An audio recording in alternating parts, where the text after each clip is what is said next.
Subscribe કરો એ high news India ચેનલને, પછી યુટ્યુબ એપ પર બેલ આઇકોનનું બટન દબાવો અને નિહાળો એ હાઈ ન્યૂઝ ઇન્ડિયા ચેનલ.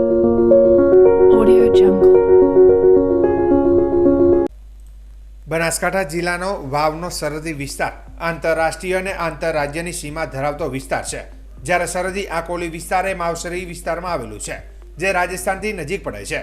ઘણીવાર રાજસ્થાનથી ગુજરાતમાં દારૂ ઘુસાડવાની પ્રવૃત્તિઓ થતી હોય છે અને અનેકવાર આ વિસ્તારમાંથી દેશી વિદેશી દારૂ પકડાય છે. ત્યારે આકોલી ગામમાં એક દારૂની લતમાં જીવ ગુમાવેલા દીકરાની માતાએ વેદના ઠાલવતો એક વિડીયો સોશિયલ મીડિયામાં વાયરલ થયો છે અને જણાવે છે કે અમારા ગામમાં દેશી વિદેશી દારૂનું ધૂમ વેચાણ થાય છે. અમે માવસરી પોલીસને અનેકવાર જાણ કરી છે, પરંતુ કોઈ કાર્યવાહી થતી નથી. આ દારૂની લતે ચડેલ મારો જોધ જવાન દીકરો મેં ગુમાવ્યો છે. આવો તો ઘણી બધી માતાઓ પોતાના દીકરા ગુમાવે છે. જે પરિવારમાં એક એક દીકરો હોય ને આવી દારૂની લતે લાગી જાય તો શું કરીએ? પછી મોતને ઘાટ ઉતરે તો માતા પિતાને ક્યાં જવું?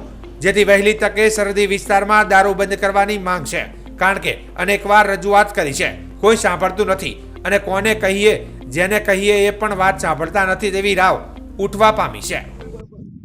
અમારા ગામમાં આકુલીમાં દારૂ વર્ષોથી વેચાય છે, દેશી દારૂ. ભરત ખોડા દારૂ વેચે છે તો એક છોકરો મારે પિયુષ દારૂ પીને અસ્પેટ થઈ ગયો. પછી ઋષિ ધનાનો છોકરો હરણ પણ નરિયો એ અસ્પેટ થઈ ગયો દારૂ પીને. તો સાહેબ કેટલા વર્ષોથી અમે દારૂ બંધ કરવા માંગો તો પણ દારૂ બંધ કરતા નથી. દેશી દારૂ બંધ કરવા માંગતા નથી. તો તમે આગળ ખૂબ હાથાદોડી કરો, ખૂબ તમે આગળ વિનંતી કરો કે અમારે આકુલીમાં દેશી દારૂ તમે બંધ કરાવો. પોલીસ વાળા કોઈ કરતા નહીં? પોલીસ વાળા તો માહરી વાળા તો કશું કોઈ કરતા નથી. અમે ગમે એટલા રાડ કરો કે બૈરા ભલે થોણે થાય તો કે પોલીસ વાળા તો કોઈ કીધા નથી કે અમે આવશો કે આંખ નાક કોઈ. ઓકે, એક વાર રજૂઆત કરી? રજૂઆત કરી અમે. રજૂઆત તો મેં ખુદ જઈને અહીંયા ફરિયાદ નોંધાવી કે તું દારૂ બંધ કર, નકામ હું ફરિયાદ કરીશ તારા માથે. તો પોલીસ વાળા કે તમે જો અમે આવો. બસ આ બેને છે તો બેને એવી રીતે મને કીધું છે કે તમે જો નકામ અહીંયા આવો. એટલે અમે ફોનમાં બેનને કહો તો અમારો ફોન તો સરકારમાં થાય તો કે અમે ફરિયાદ કરો તો આવે તો કે ના આવે એમ કહો. સરકાર તો દારૂ તો બંધ કરાવે ને. આકુલીમાં વર્ષોથી દારૂ વેચાય છે, દેશી દારૂ પીને છોકરા એક એક લઈને બેઠા, એક એક દારૂ પીવા મળે ને મરી જાય તો પછી અમે ચેના વસેણા. કેટલા જણ વેચે છે દેશી દારૂ? દેશી દારૂ ભરત ખોડા એક ગામમાં ગણન, પછી ગોંગા વાઘા 2, દોના દીવરાજ 3 જણ દારૂ. હા, 3 જણા વેચે દારૂ. દોના દીવરાજ ને ચિત્રે તો હું આવશું, ગોંગા વાઘા ને ચિત્રે હું આવશું, ભરત ખોડા ને ચિત્રે હું આવશું. મારું નામ છે નીલાબેન રેડીક ને. બસ. સંસદ પરિષદમાં ગુરુવારના રોજ થયેલ ધક્કા મૂકીનો વિવાદ વધુ વકરી રહ્યો છે. ભાજપ સાંસદોને ધક્કા મારી ઘાયલ કરવાના મામલે નેતા વિપક્ષ રાહુલ ગાંધીની મુશ્કેલીઓમાં વધારો થઈ રહ્યો છે. દિલ્હી પોલીસે આ મામલે રાહુલ ગાંધી સામે વિવિધ ગુનાઓ અંતર્ગત એફઆઈઆર નોંધી છે. ભારતીય ન્યાય સંહિતા કલમ 109 હત્યાનો પ્રયાસ, કલમ 115 સ્વેચ્છાએથી ઘાયલ કરવું, કલમ 117 ગંભીર રીતે ઘાયલ કરવું, કલમ 125 જીવન અને વ્યક્તિગત સુરક્ષાને હાનિ પહોંચાડવી, કલમ 131 અપરાધિક તાકાતનો ઉપયોગ કરવો, કલમ 151 અપરાધિક ધમકી અને કલમ 3 ફ્લોજ/5 અંતર્ગત કેસ દાખલ કરવામાં આવ્યો છે.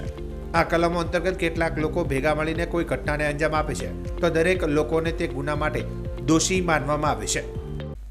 બનાસકાંઠાની રાજસ્થાન સરહદ પર આવેલી ચેકપોસ્ટોમાંથી અતિ સંવેદનશીલ ગણાતી અમીરગઢ ચેકપોસ્ટ પર ફરજ પરના પોલીસ કર્મચારીઓ રાબેતા મુજબ રૂટીન વાહન તપાસ કરી રહ્યા હતા. તે દરમિયાન રાજસ્થાન તરફથી આવતી અને ગુજરાતમાં પ્રવેશ કરતી દિલ્હી અમદાવાદ ખાનગી બસ પર શંકા જતા તેને ઊભી રખાવી પોલીસે તેમાં તપાસ હાથ ધરી હતી. જેમાં એક મુસાફર પાસે કોઈ શંકાસ્પદ પાર્સલ જણાઈ આવતા પોલીસે તેને વધુ ઝીણવટભરી તપાસ કરતા યુવક પાસે ચરસ નશીલો પદાર્થ મળી આવ્યો હતો. જેથી બસમાંથી યુવકને નીચે ઉતારી પકડાયેલા ચરસને પોલીસે પોતાના કબજામાં લઈ ચરસ સાથે ઝડપાયેલ ઈસમની પોલીસ દ્વારા પૂછપરછ કરવામાં આવી હતી. પોલીસ દ્વારા પકડાયેલા ચરસ 870 ગ્રામ, જેની કિંમત રૂપિયા 1,30,500 તેમજ મોબાઈલ રોકડ રકમ સહિત કબજે લઈ પકડાયેલ ઈસમને પકડી પાડી વધુ તપાસ હાથ ધરી હતી.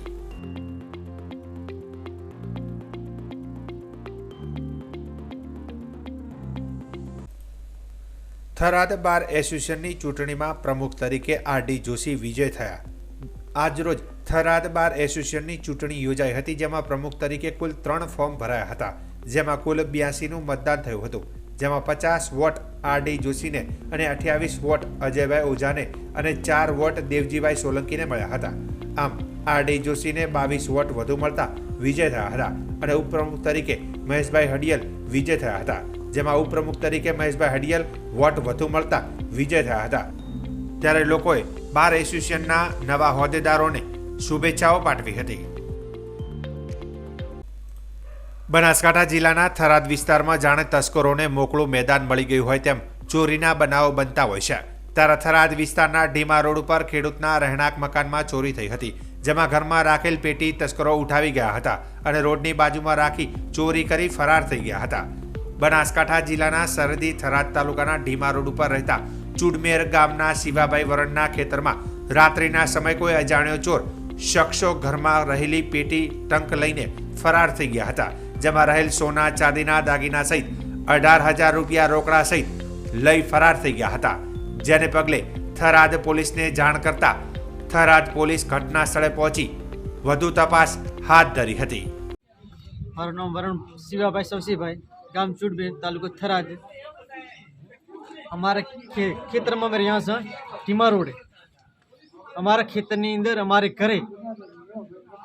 ઘરની અંદર ટંક પડ્યો તો ચોર આયા, આખો ઘરમાંથી ટંક ઉપાડી ને લઈ ગયા છે. અંદર દાગીના હતા, ફૂલ હતું, સોચ હતી, શરણ હતું, ડોડી હતી, ઓમ હતું, નાકની નથડી હતી અને સુડા હતી, બાળપિયા હતા અને 18,000 રોકડા પૈસા હતા. અમે થરાદ પોલીસ સ્ટેશનમાં ફરિયાદ કરી હતી. હું નારણભાઈ ખેતસીભાઈ ચૌધરી, રહેવાસી ચુડમેર, તાલુકો થરાદ. અગાઉ અમારે ઘરથી પહેલાં દાગીનાની ચોરી છલશે અને પછી બીજી અમારી બાજુમાં જ રેવાભાઈ હરિજનની અહીંયા ચોરી છલશે અને આ ત્રીજી આ ચોરી કને આ શિવાભાઈને અહીંયા થઈ હતી. એટલે આવી ચોરીઓ ન થાય અને તાત્કાલિક બંધ થાય એવું કરે અને પોલીસ ઉપર અમને પૂરો વિશ્વાસ છે તે પોલીસ આવી ચોરીઓને જલ્દી ઉકેલ લાવે. ગામ ચુડમેર, રહેવાસી ગામ ચુડમેર, વરણ લક્ષ્મણભાઈ પૂંજાભાઈ. અમારે ઘરે મારા ભત્રીજાને ત્યાં ચોરી થઈ છે. વરણ શિવરામભાઈ સવસીભાઈને ત્યાં ઘરથી ટંક ઉપાડી અને રોડની યુનિવર્સિટીની બાજુમાં લઈને ખોળી એની બધી દાગીના લઈ ગયેલ છે. પહેલી ચોરી રેવાભાઈ હરસિંહભાઈ વરણને ત્યાં થઈ હતી, એના પછી ચૌધરી નારાયણભાઈ ખેપસીને ત્યાં થઈ હતી અને બીજી એમના મંજીભાઈ ખેચીભાઈને ટોલો ચોરાઈ ગયો હતો. આટલું બધું ચોરી થાય છે એવી અમારી પોલીસ તંત્રને રજૂઆત છે કે આનો ઉકેલ લાવી પોલીસની આનો ઉકેલ લાવી જે તે માલ ગયો હોય પાછો દરેક વ્યક્તિને છૂપવા અમારી વિનંતી છે. બનાસકાંઠા જિલ્લાના ધાનેરા નગરમાં સુદામાપુરી સોસાયટી ખાતે રાધાકૃષ્ણ મંદિર આવેલ છે અને આ મંદિર ખાતે કૃષ્ણ જન્મોત્સવ અને ભક્તિ રામધૂન જેવા અનેક કાર્યક્રમો યોજાય છે. આ મંદિરમાં સંત શ્રી રામાબાઈ સાહેબની સેવાકીય પ્રવૃત્તિના કારણે લોકોમાં ભારે આસ્થાનું સ્થાન બનેલ છે. તેમજ સિંધી સમાજના લોકો દર્શનાર્થે પણ મોટી સંખ્યામાં ઉમટી આવતા હોય છે. આ સંત શ્રી રામાબાઈ સાહેબનો મહિમા ભારતમાં નહીં પરંતુ પાકિસ્તાનમાં પણ વસતા લોકોમાં છે અને તેઓ 11 વર્ષ પહેલા પોતાનો દેહ છોડી સુવર્ગવાસ થયા હતા. શ્રી રામાબાઈ સાહેબને ધાનેરા ડીસા હાઈવે પર સમાધિ આપવામાં આવી હતી અને ત્યાં મંદિર પણ બનાવવામાં આવેલ છે. અને આજે શ્રી રામાબાઈ સાહેબની 11મી વર્ષી હોવાથી ધાનેરાની સાથે સાથે ડીસા, પાલનપુર, પાટણ, રાજસ્થાન તેમજ પાકિસ્તાનથી પણ લોકો આવ્યા હતા અને શ્રી રામાબાઈ સાહેબની સમાધિના દર્શન કરીને ધન્યતા અનુભવી હતી. આ નિજ મંદિર ગુરુવારની રાત્રે ભજન સંધ્યા યોજાઈ હતી, જેમાં રાજસ્થાનના ભક્ત કલાકારો દ્વારા ભજન કર્યા હતા અને આજે સવારથી હવન ચાલુ કરવામાં આવ્યો હતો અને સાથે સાથે ધૂન પણ રાખવામાં આવી હતી. તેની સાથે સાથે આવેલ ભક્તો માટે ભોજનની પણ ખાસ વ્યવસ્થા કરવામાં આવેલી હતી અને તેની સાથે ભક્તગણ દ્વારા ભીલવાસ પ્રાથમિક શાળાના ગરીબ બાળકોને શિયાળાની ઠંડીમાં રાહત મળે તે માટે સ્વેટરનું પણ વિતરણ કરવામાં આવ્યું હતું અને આવનાર તમામ બાળકોને બટુક ભોજન અપાયું હતું. આ બટુક ભોજન જમી રહેલા બાળકોના ચહેરા ઉપર અનેરી ખુશી જોવા મળી હતી. આ કાર્યક્રમમાં મોટા પ્રમાણમાં લોકોએ હાજરી આપી હતી તેમજ કાર્યકર્તાઓએ પણ આ કાર્યક્રમને સફળ બનાવવા માટે ભારે મહેનત કરી હતી. રોજ ધાનેરા નગરે સંત શ્રી રામાબાઈ સાહેબની 11મી વર્ષગાંઠની ઉજવણી કરવામાં આવેલ છે. કચ્છથી, ભુજથી, રાધનપુર, પાલનપુર, અન્ય ગામોથી, અમદાવાદ, પાકિસ્તાનથી ધાનેરા નગરના તમામ ગુરુજીના જે સેવકો છે એ બધાએ હળીમળી અને ઉજવણી કરવામાં આવી છે, જેમાં બટુક ભોજન રાખવામાં આવ્યું છે અને સ્વેટર વિતરણ કરવામાં આવ્યું છે. ગુરુજીની કૃપાથી બહુ જ સારો આનંદનો પ્રોગ્રામ રાખેલ છે. જય હિન્દ. સાહેબ કી જય. પરમ પૂજ્ય સંત રામાબાઈ સાહેબની આજે 11મી પુણ્યતિથિએ કચ્છથી, પાટણથી, બનાસકાંઠાથી, દૂર દૂરથી લોકો રાજસ્થાનથી આવીને કાર્યક્રમનો મહિમા વધાવેલ છે. બટુક ભોજનની પણ વ્યવસ્થા કરેલ છે. ધાનેરા ભીલવાસ સ્કૂલના શિક્ષકો અને ત્યાંની જે સંખ્યા છે એમને ત્યાં સ્વેટર વિતરણની પણ કાર્યક્રમ રાખેલ છે. લોકોનો સાથ અને સહકારથી સારી રીતે ઉજવવામાં આવે છે. આજે આ 11મી પુણ્યતિથિ પરમ પૂજ્ય સંત રામાબાઈ સાહેબની છે. બોલો જલારામ બાપા કી જય. પરમ પૂજ્ય સંત રામાબાઈ સાહેબ કી જય. બનાસકાંઠામાં આઈટીઆઈ કોલેજના પ્રિન્સિપાલ MN પટેલની ઉપસ્થિતિમાં વાલી સંવાદ યોજાયો. આ સંવાદ કાંકરેજ તાલુકાના થરા ખાતે આવેલ નચિકેતા વિદ્યા સંકુલ ખાતે બાળકોના ઉજ્જવલ ભવિષ્યના ચિંતન, વાલીઓ અને તેમના બાળકો વચ્ચે સુમેળ સાધી શકાય અને સ્કિલ ઘડતર થાય તે માટે આઈટીઆઈ કોલેજના પ્રિન્સિપાલ MN પટેલની ઉપસ્થિતિમાં વાલી સંવાદ યોજાયો હતો. આ સંવાદમાં 200થી વધુ વાલીઓ જોડાયા હતા. આ સંવાદમાં વિદ્યાર્થીઓના ઉજ્જવળ ભવિષ્ય માટે સ્કિલ ડેવલપમેન્ટ માટે માર્ગદર્શન આપવામાં આવ્યું હતું. આ પ્રસંગે ઉપસ્થિત આઈટીઆઈ કોલેજના પ્રિન્સિપાલ MN પટેલે જણાવ્યું હતું કે અત્યારે વાલીઓએ પોતાના બાળક મિત્ર સમજી તેનું માઇન્ડ સેટ અને સ્કિલ સેટ સમજી તેની વાત સાંભળવી જોઈએ. બાળક જે દિશામાં જવા માંગતું હોય તે પ્રમાણે તેની ઈચ્છા શક્તિને સમજવી જોઈએ તેમ જણાવ્યું હતું.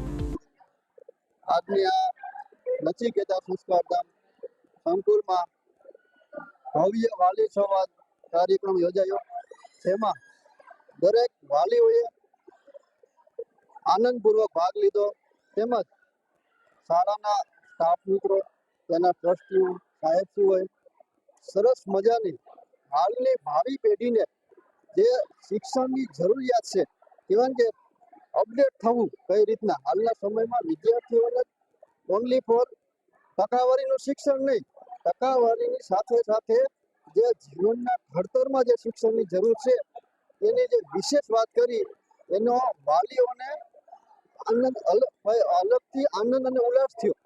મને આજે હું પણ શિક્ષક છું અને આજે હું અહીંયા વાલી તરીકે એક વિદ્યાર્થીને વાલીની મિટિંગમાં હાજરી આપી અને મને પણ એમ થયું કે હાલનો જે વિદ્યાર્થી છે એ માત્ર ખાલી શિક્ષણનો ભૂખ્યો નથી, સાથે સાથે એની બીજી પણ ઘણી બધી અપેક્ષાઓ છે જેની. નવસારી કૃષિ યુનિવર્સિટી ખાતે આવતીકાલે તારીખ 21મીથી નવસારી કૃષિ યુનિવર્સિટી અને સસ્મિરા ભારત સરકારના વસ્ત્ર મંત્રાલયના સંયુક્ત ઉપક્રમે રાજ્યકક્ષાનો ત્રિદિવસીય ભવ્ય કૃષિ મેળો યોજાશે. કૃષિ મેળાનો તારીખ 21મીએ સવારે 10 કલાકે કેન્દ્રીય જળ મંત્રી CR પાટીલ ઉદ્ઘાટન કરશે, જ્યારે કેન્દ્રીય ટેક્સટાઇલ મંત્રી ગિરિરાજસિંહ એગ્રો ટેક્સટાઇલ કેન્દ્રનું ઉદ્ઘાટન કરશે. રાજ્યના કૃષિ મંત્રી રાઘવજીભાઈ પટેલ વિશેષ ઉપસ્થિતિમાં આ ઉદ્ઘાટન સમારોહનું આયોજન કરવામાં આવ્યું છે. આ ત્રિદિવસીય કૃષિ મેળામાં 25,000થી વધુ ખેડૂતો ભાગ લે છે. આ ઉપરાંત 120 જેટલા પ્રદર્શન સ્ટોલ અને 500 જેટલા ખેડૂત અગ્રણીઓ સહભાગિતા પણ આ કૃષિ મેળાની મુખ્ય વિશેષતા હોવાનું તેમણે ઉમેર્યું હતું. તારીખ 23મી ડિસેમ્બર 2024 સુધી ચાલનારા આ કૃષિ મેળામાં ખેડૂતો ઉપરાંત પશુપાલકો, કૃષિ ડીલર્સ, ડિસ્ટ્રીબ્યુટર્સ, સહકારી તથા સરકારી સંસ્થા, કૃષિ વૈજ્ઞાનિકો તેમજ કોલેજ શાળાના વિદ્યાર્થીઓ પણ મુલાકાત લેશે. આ ત્રિદિવસીય કૃષિ મેળો સવારે 8 કલાકથી રાતના 8 કલાક સુધી ખુલ્લો રહેશે. મહત્વનું છે કે ખેડૂતોને આધુનિક ખેતી પદ્ધતિ, નવીન ટેકનોલોજી, નવીન પાકોની વિવિધતા તેમજ ખેત સાધન સામગ્રી અંગે માર્ગદર્શન મળી રહે તે માટે સ્થાનિક કક્ષાએ કૃષિ મેળાનું આયોજન કરવામાં આવ્યું છે, જેમાં પ્રગતિશીલ ખેડૂતો, વૈજ્ઞાનિકો, કૃષિના તાંત્રિક અધિકારીઓ, કૃષિ યુનિવર્સિટીના વૈજ્ઞાનિકો અને અધિકારીઓ, કૃષિ ક્ષેત્રે તેમજ આત્માના અધિકારીઓ કૃષિને લગતા વિવિધ વિષયો પર ઉપસ્થિત ખેડૂતોને માર્ગદર્શન પૂરું પાડશે. કૃષિ મેળામાં વિવિધ પ્રદર્શન સ્ટોલથી ખેડૂતોને વિવિધ યોજનાઓ અંગે એક જ સ્થળેથી માહિતી અને માર્ગદર્શન મળી રહેશે. આ ઉપરાંત ખેડૂતો માટે સેમિનાર પણ યોજાશે અને સરળતાથી જાણકારી મળી રહે તે માટે માહિતી સભર સાહિત્યનું વિતરણ પણ કરવામાં આવશે.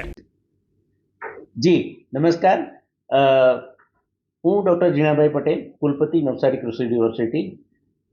આજે ખાસ આપને વિનંતી કરવા આવ્યો છું અને એક જાણકારી આપવા માટે આવ્યો છું. તારીખ 21 થી 23 ડિસેમ્બર 3 દિવસ માટે નવસારી ખાતે એક મેગા કૃષિ મેળો અને સાથે સાથે એગ્રો ટેક્સટાઇલ પાર્ક, આ બેનું ઉદ્ઘાટન નો પ્રસંગ આવવાનો છે. આ જે એગ્રો ટેક્સટાઇલ પાર્ક જે છે એ કેન્દ્રીય ટેક્સટાઇલ મંત્રી શ્રી ગિરિરાજસિંહ કરવાના છે અને મેગા કૃષિ મેળાનું ઉદ્ઘાટન આપણા સાંસદ અને જલશક્તિ મંત્રાલયના કેબિનેટ મંત્રી શ્રી CR પાટીલ સાહેબ કરવાના છે. આ 3 દિવસ ચાલનારા આ કૃષિ મેળામાં વિવિધ સરકારી સંસ્થાઓ, સહકારી સંસ્થાઓ, NGO, યુનિવર્સિટીઓ અને કૃષિને લગતા જે વિતરકો જે છે આ લોકો સ્ટોલ લગાવશે અને કુલ 120 જેટલા સ્ટોલ અમે લગાવવાના છે. આ 3 દિવસ ચાલનારા આ કૃષિ મેળામાં અમારી એક્સપેક્ટેશન પ્રમાણે 20 થી 25 હજાર જેટલા ખેડૂતો દક્ષિણ ગુજરાત અને ગુજરાતમાંથી આવનાર છે અને આ કૃષિ મેળાનું ભવ્ય આયોજન અમે કર્યું છે, જેમાં ખેડૂતોને નવીનતમ ટેકનોલોજી, જાતો અને જે કંઈ ખેતીમાં આધુનિકતા બની છે એ વિશે માર્ગદર્શન આપવામાં આવશે. એટલું જ નહીં, પણ ડ્રોન વિશે પણ એક વિશેષ નિદર્શન પણ અમે રાખ્યું છે. એટલે આ સ્ટોલની અંદર આવી નવીનતમ તાંત્રિકતાઓનું પ્રદર્શન કરીને અમે ખેડૂતોને કેવી રીતે આધુનિક બને, ખેડૂત કેવી રીતે આધુનિક ટેકનોલોજીનો ઉપયોગ કરે અને આ બદલાયેલા વાતાવરણની અંદર કેવી રીતે એ સફળતાપૂર્વક પાક આયોજન કરે અને 2 પૈસા કમાય અને એમની આવક વધારે અને આધુનિક ભારતમાં આ એક પગરણ મારે, તે અમારો આશય છે. હું સૌ ખેડૂત મિત્રોને અને કૃષિને લગતા તમામ વિતરકો અને અધિકારીઓને વિનંતી કરું છું, 21 થી 23 દરમિયાન આ કૃષિ મેળામાં જરૂરથી પધારો. ધન્યવાદ. જય જય ગરવી ગુજરાત.